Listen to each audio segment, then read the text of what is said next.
नमस्कार दोस्तों, स्वागत है आपका आलोक स्टेनो क्लासेज में। आज मैं आपको रामधारी गुप्ता खंड 1 की प्रतिलेखन संख्या 86 बोलने जा रहा हूँ, जिसकी स्पीड 80 शब्द प्रति मिनट होगी। आप लोग डिक्टेशन लिखने के लिए तैयार हो जाइए। डिक्टेशन आपसे 5 सेकंड बाद बोलना प्रारंभ करूँगा। डिक्टेशन लिखना प्रारंभ करें। सभापति महोदय, शराब पीने से शारीरिक हानि और आर्थिक हानि तो होती ही है, साथ ही साथ सामाजिक जीवन में भी वह बहुत बुरी सिद्ध होती है। जहाँ पर नशाबंदी खुल गई है, मुझे पता है कि महाराष्ट्र और आंध्र के कुछ ऐसे हिस्से हैं जहाँ पर शराबबंदी लागू है।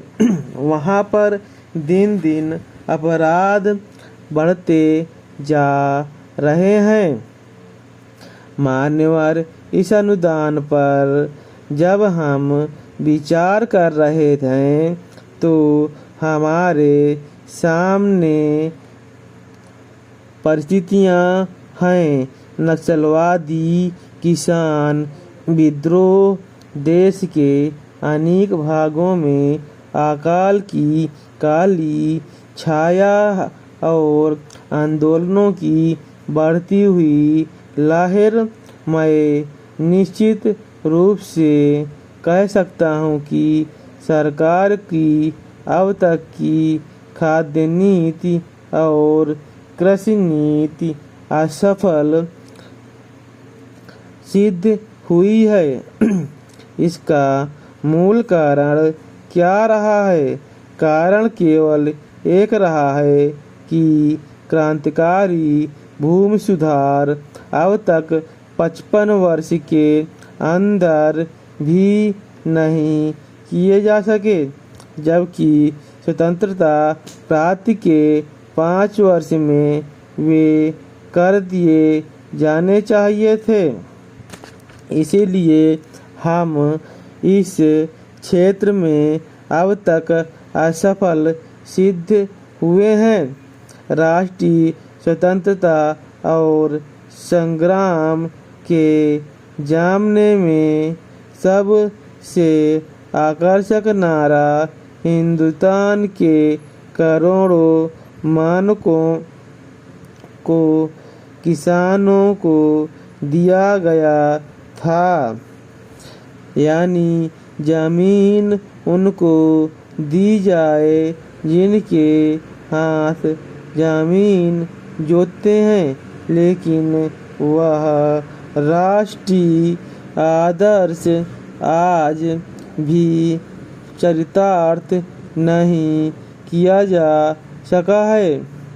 एक तरफ करोड़ों एकड़ प्रति बंजर जमीन पड़ी है, जो कि सरकारी आंकड़ों के हिसाब से 11 करोड़ एकड़ से कम नहीं है। इन जमीनों का उपयोग न होने के कारण से आज किसानों की समस्या हमारे लिए एक महान विभीषिका का प्रश्न बन गई है। आज स्थिति यह है कि करोड़ों खेत मजदूर, भूमिहीन, आदिवासी, हरिजन एक तरफ पड़े हुए हैं और दूसरी तरफ करोड़ों एकड़ प्रति बंजर जमीन अनेक रूप से पड़ी हुई हैं, लेकिन उनका संगम समागम नहीं होने दिया जा रहा है। इसलिए आज बेकारी में भी इतनी वृद्धि हुई है। हम यह नहीं कहते कि प्रति बंजर जमीन को भूमिहीन में बांटने और भूमि सुधार के अधिक्रांतिकारी कानून से सारी बेकारी दूर हो जाएगी, लेकिन इसमें संदेह नहीं है कि उससे बेकारी की गिनती में बहुत बड़ी कमी होगी। सरकार को इस तरफ ध्यान देना होगा। राष्ट्रीय सुरक्षा के बाद जो हमारे देश की सबसे बड़ी समस्या है किसान समस्या, इन्हीं कारण से उसका समाधान आज तक नहीं हो सका है। यह कलंक है। हमें हर संभव रूप में हरिजन की सहायता करनी चाहिए। Full stop. अगर आपको यह डिक्टेशन अच्छी लगी हो तो इस चैनल को सब्सक्राइब करें और बेल आइकन दबाएं ताकि और मेरी ऐसी आने वाली वीडियो की सूचना आपको टाइम से मिलती रहे।